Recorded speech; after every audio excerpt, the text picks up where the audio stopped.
Welcome back, everyone. We're happy to be joined by Cloud9's high off their action-packed victory over CLG. 4 games above them in the standings. How'd that one go for you? That game went great. We really wanted to beat CLG because they're right on our tail, and we really want to secure our second spot place. And it felt great to beat them, especially in the way it ended. So yeah, it seemed like you guys were also a little bit more emotional after that game than you usually show. Was there something extra special because the rivalry was so close with CLG now? Well, the game was more important just because they were so close on the tail for one, so the importance of the game was higher. Secondly, the game was extremely fun. There's just basically things happening everywhere. Someone dies bottom, someone dies top, someone dies mid. You're taking a dragon, you're taking a turret, whatever it was, stuff was happening, and it was sweet.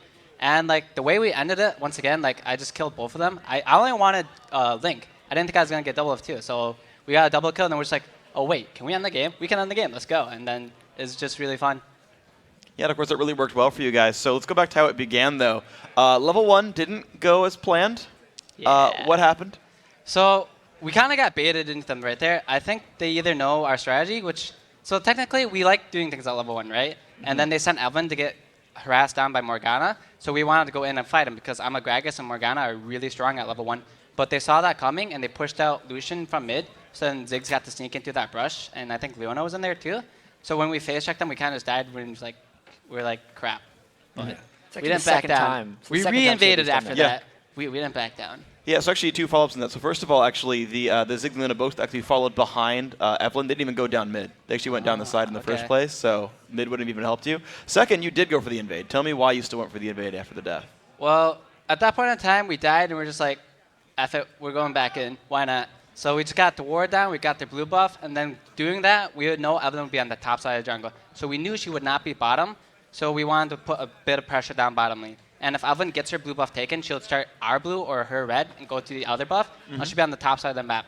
Ball should be fine. He probably won't die because most people don't gank top just because it's hard to kill those people up there. And I'm a Gragas. You're not going to kill me unless I'm tower diving or doing something dumb. So with Evelyn on top side, we have more pressure on bot side.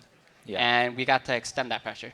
Yeah, and as the game actually progressed, you guys went bottom lane a lot and killed Doublelift many, many times. Was that a concerted effort by you guys to try and get him on tilt a bit? So CLG likes doing a lot of rotations with Link and Dexter just pushing out mid and then going to a different lane together. So you saw early game, level 5, Ziggs pushed out mid, went top, and towered out with balls. That was a really good run by them, and that kind of made me upset. I'm just sitting there doing nothing but farming, so I'm like, crap, I need to start doing something. So I wanted to start doing that to them, let them taste their own medicine, basically. Yeah. So I push out mid, we try to focus down bot. Caitlyn has no sums, she's really easy to kill. And basically, if he's dead, their damage is extremely low on the team just because they have like Caitlyn and Ziggs that just die easily. So if we focus down one of their carries, they're not going to be that useful. Yeah, and we actually have a clip of one of the many kills you guys did onto Doublelift. And if we can get that up on the screen, I want you to kind of talk me through when this opportunity presented itself, because it's pretty deep into the game, 20 minutes, but you're just killing Doublelift over and over.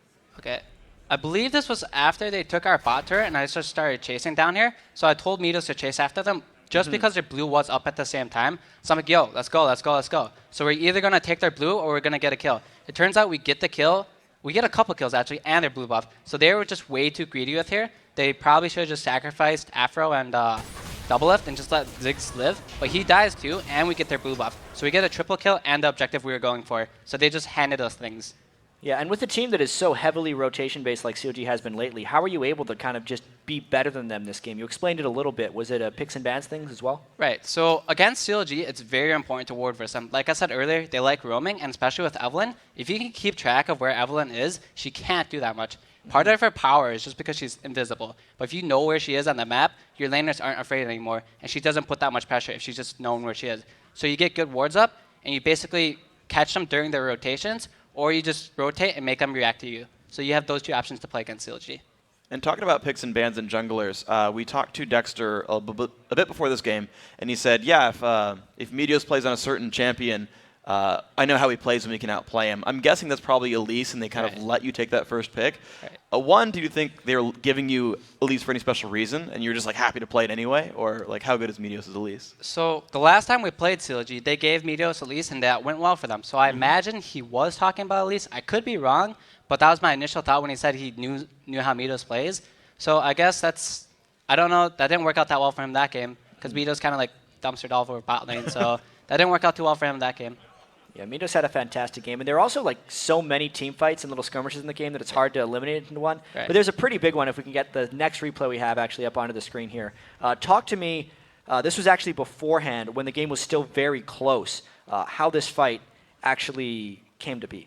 I believe this was before Dragon. I kind of got baited here. I jumped onto Link, and I figured Evelyn was there, but I did it anyway. I don't know why. That was really dumb of me. So at this point in time, we're doing Dragon. I tell Lemon to come over and save me. That kind of sacrifices him, but it's better for him to be dead than me because we get Dragon here, and I'm still alive. They burned all their stuff on Morgana, and at this point in time, they did a bad focus call.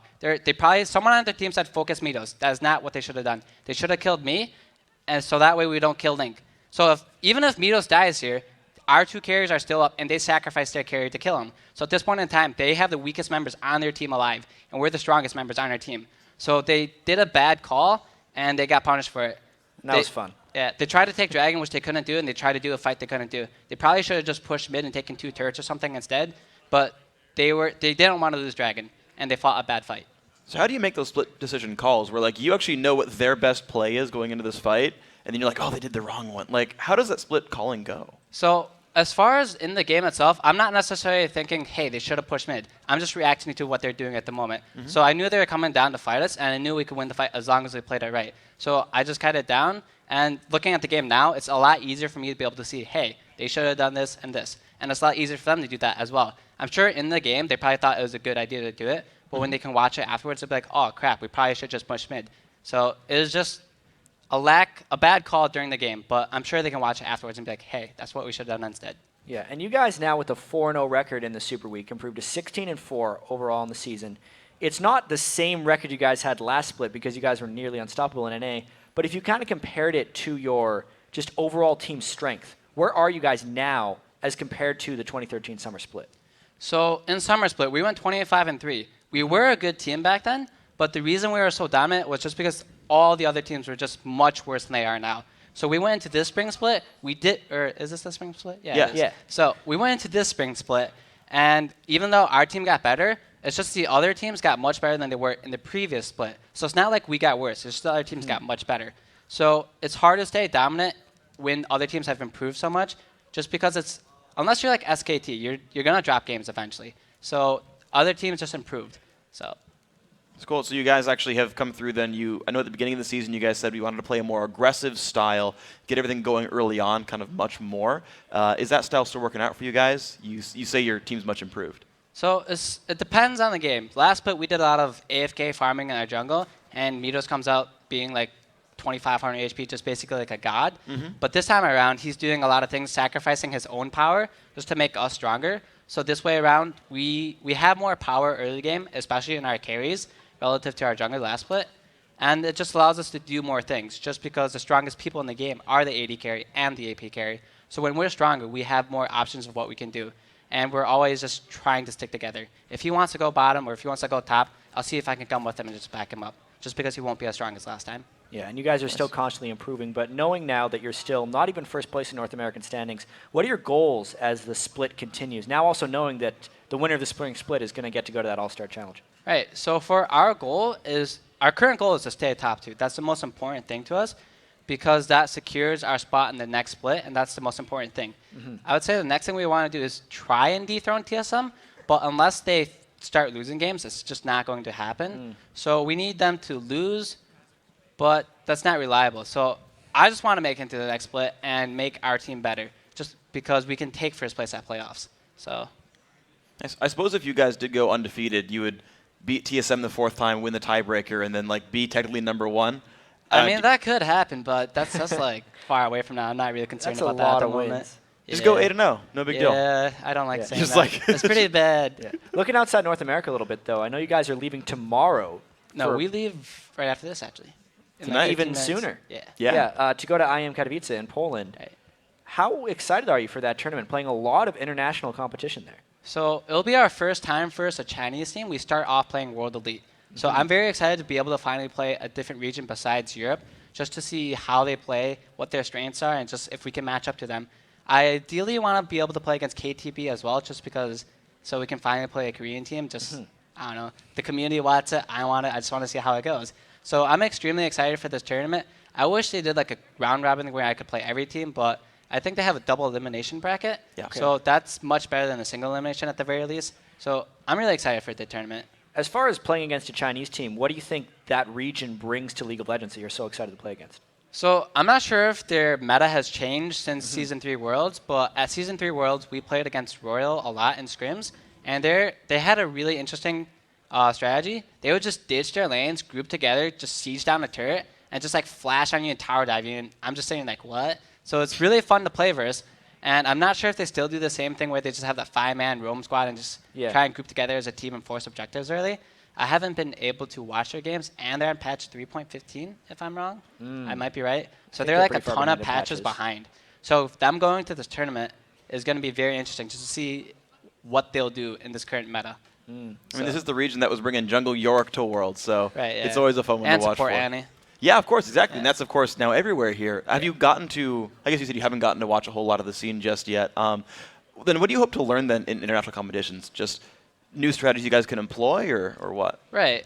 When you go to an international tournament, you just get to see how each region prioritizes champions differently. You get to see what they prioritize in the game differently. If they prioritize kills, buffs, dragons, or barons, you just get to understand how the other team thinks. And normally speaking, teams in each region somewhat think the same for the most part. There are outliers of that, but that basically lets you learn how that region thinks and how you can play versus that in the future. All right, final question, just to bring you right back to the present. Final game of Super Week here, as far as LCS is concerned. EG versus Curse. Who do you like and why? Whatever team is closer to us in standings, I want that team to lose. I don't know what team that is, but Curse. Then I want Curse to lose. No offense to them. I like both people on both teams, but I want job security. I want them to be farther away from me, so I don't feel safe yet. There you go, the selfish choice from High. Can't begrudge you that one. I'm sorry. Congrats on your 4-1 Super Week. We'll see if you can go 4-0 and beyond in Poland next week. Thank you very much for your time. Let's move it on. That we've got one final LCS game. Let's send it